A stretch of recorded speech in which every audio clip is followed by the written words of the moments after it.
Hey there, fellow citizens, let's talk tariffs. Those pesky little taxes on imported goods. They've been around since, well, forever. Even our founding fathers couldn't resist a good tariff debate. Alexander Hamilton, the OG Secretary of the Treasury, loved them. He saw tariffs as a way to protect young American industries from those seasoned European competitors. Kind of like building a little economic fence around the country. Of course, not everyone was thrilled about tariffs. Those southern farmers, for instance, weren't too keen on paying extra for imported goods. They relied on those European markets for their cotton exports. But hey, that's the thing about tariffs, they always seem to benefit some folks more than others. Fast forward to the early 20th century, and tariffs were all the rage. Countries were slapping them on everything. It was a full-blown tariff war. The US, not wanting to be left out of the fun, joined the party with gusto. Average tariff rates soared above 40%. That meant consumers were paying a hefty price for imported goods. Now, tariffs did help some American industries grow. But they also created a lot of tension, especially between the industrial North and the agricultural South. Some historians even argue that tariffs played a role in the lead-up to the Civil War. Talk about a high-stakes economic policy. Let's fast forward a bit, shall we? To the swinging 60s, a time of peace, love, and chicken tariffs?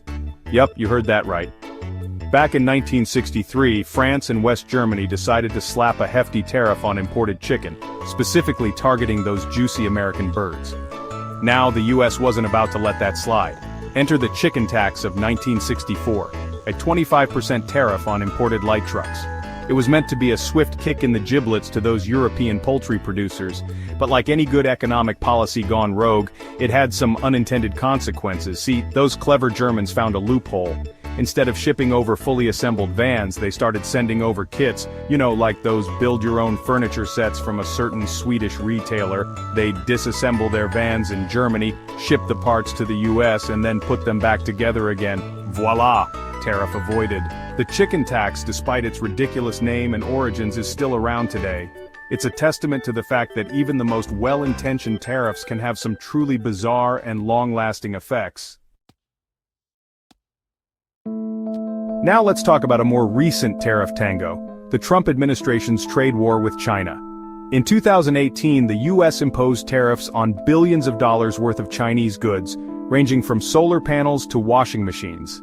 China, not one to back down from a good trade spat, retaliated with tariffs of their own. The result? A whole lot of economic uncertainty and some pretty hefty price hikes for consumers. See, those tariffs get passed down the supply chain like a hot potato, and guess who gets stuck holding the bag? That's right, folks, it's us, the consumers. We end up paying more for everything from clothes to electronics. The Trump administration argued that these tariffs were necessary to protect American jobs and intellectual property. But critics argued that they were counterproductive, hurting American businesses and consumers more than they helped. The trade war with China is a prime example of how tariffs can be used as a blunt instrument in international relations. They might seem like a quick fix, but they often lead to unintended consequences and can escalate into tit-for-tat retaliations. Section 4. The Globalization Conundrum. Tariffs in a Connected World. Speaking of globalization, let's talk about how tariffs fit into our increasingly interconnected world. See, back in the day, when countries mostly produced and consumed their own goods, tariffs were a simpler affair. But now, with global supply chains and intricate trade networks, things get a lot more complicated. Take your smartphone, for example. It's likely made up of components sourced from all over the world. A tariff on one of those components, even a small one, can ripple through the entire supply chain, driving up costs and creating headaches for everyone involved. Globalization has made it much harder to impose and assess the impact of tariffs. It's like trying to untangle a giant ball of yarn after your cat got hold of it. You pull on one thread, and the whole thing threatens to unravel. Section 5. The Pros and Cons of Tariffs, a Balancing Act. So, are tariffs all bad? Well, like most things in life, it's not that simple. There are arguments to be made on both sides. On the one hand, tariffs can be a way to protect domestic industries from foreign competition. They can also generate revenue for governments and be used as a bargaining chip in trade negotiations.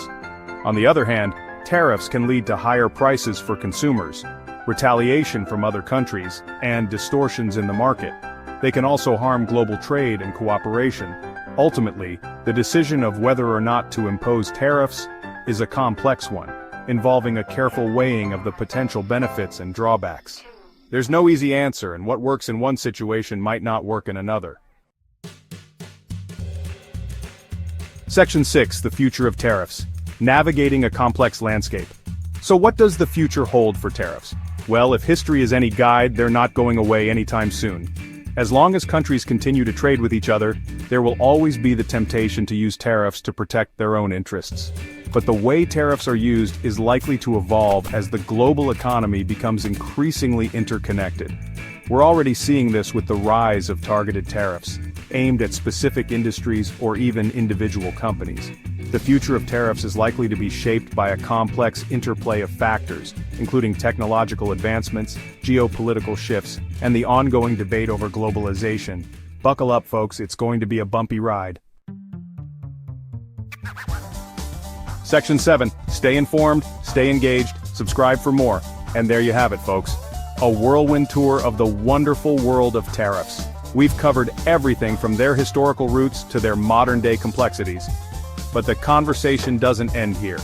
To stay informed and engaged on this and other important issues, be sure to subscribe to our channel.